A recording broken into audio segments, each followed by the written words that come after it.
Hi all. When it comes to soldering batteries or welding batteries, we are always using nickel strips like this, but the problem is that there is a big difference and big price difference between those.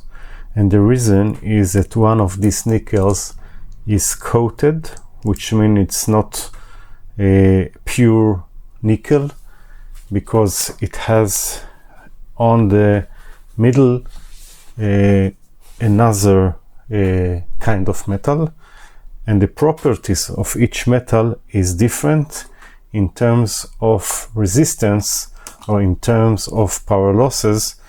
If you will think of it, if we have more current and the resistance is higher, so we have more power losses. And if the battery pack is big and has many cells, so these nickel strips will go over all the cells and it's accumulate to all the lengths. So let's see these two. I bought both of them from AliExpress. One is pure nickel and the other one is not pure, which means it's coated.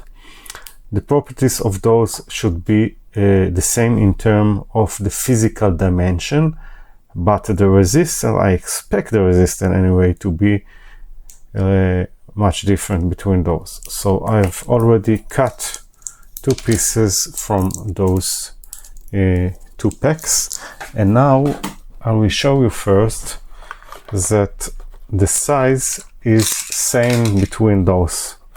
The size is mean the width, they're both 8 millimeters. The 8 millimeters, you can see that they're identical in the width, and now I will show that they're also identical with the height. So let's see that they're identical with the height of it. So you have think of it as a square that have x and y and also z. Z is the height. So we'll now measure the height, and all of this is the surface where the current flows. So let's see the first one. First, let's calibrate this to 0. It's calibrated already, and now I will open it and check the first one. You can see it's exactly 0.2 millimeters. The units are millimeters, and now I will take the other one.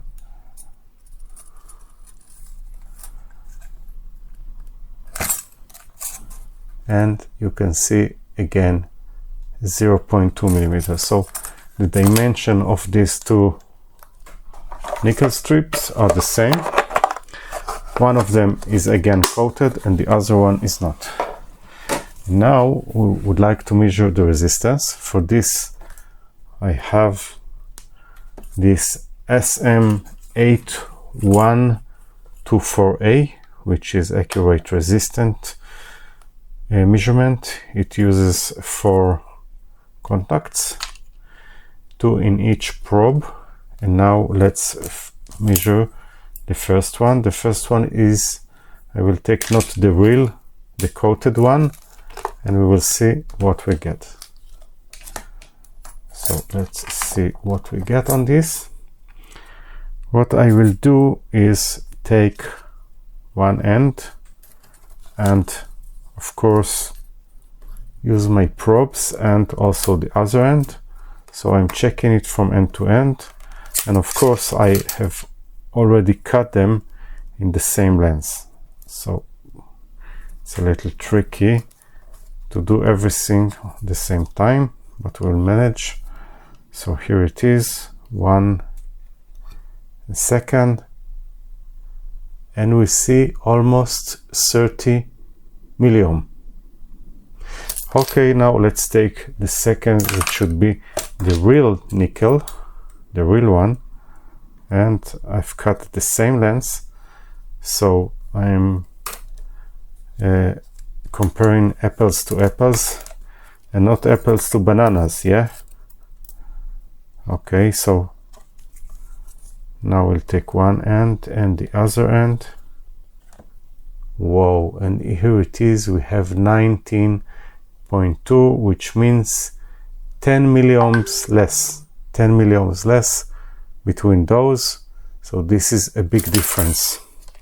So the bottom line, when it comes to doing your battery pack and you want to get the best performance, you should consider buying the real nickel and not the coated one. And that's all I have for today. Thank you and bye.